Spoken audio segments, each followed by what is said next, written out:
দেশের বন্যা দুর্গত এলাকায় ত্রাণ ও অর্থ সাহায্য পাঠাতে তহবিল সংগ্রহের উদ্যোগ নিয়েছে ওমান প্রবাসীরা।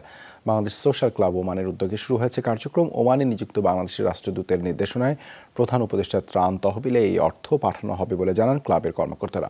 ওমান থেকে সহকর্মী মোহাম্মদ রফিকুল্লাহর পাঠানো তথ্যচিত্রে বিস্তারিত।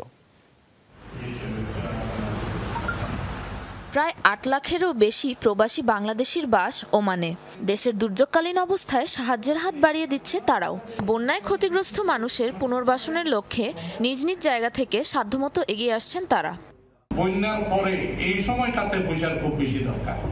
তো আমরা যদি আমাদের একজন বক্তা এটা বলে গেছেন যে আমরা যদি আমাদের পয়সাগুলো আমাদের প্রধান উপদেষ্টা ত্রাণ তহবিলে পাঠায়, তাহলে হবে কি ওনারা ওনাদের সিস্টেমে যে যে জায়গায় প্রয়োজন ওখানে পয়সাগুলো লাগাইতে পারবে।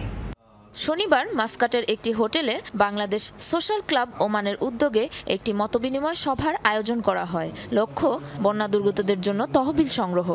আমরা চেষ্টা করব অবসরের মাধ্যমে একটা ফান্ড সৃষ্টি করার জন্য। আমরা যে মানবিক, সেজন্য আমরা যে হিউম্যান, সেজন্য আমরা দান সৎকার করি, মানুষকে সহযোগিতা করি। সোশ্যাল ক্লাব অবশ্যই আমাদেরকে কোনো একটা অ্যাকাউন্ট দিবে, যে অ্যাকাউন্টে টাকাটা ট্রান্সফার করা যাবে। আমাদের আঙ্গিক থেকে যদি শুরু করে এটা কিন্তু সহযোগিতামূলক মনোভাব নিয়ে আগানো দুর্দশাগ্রস্তদের জন্য, এটাতে আল্লাহ খুশি হবেন। সবাই পক্ষ থেকে যে যতটুকু পারি আমাদের হাত বাড়িয়ে দিই।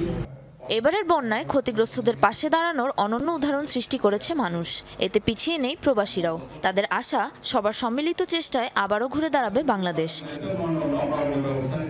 সাবরিনা নুসরাত, যমুনা নিউজ।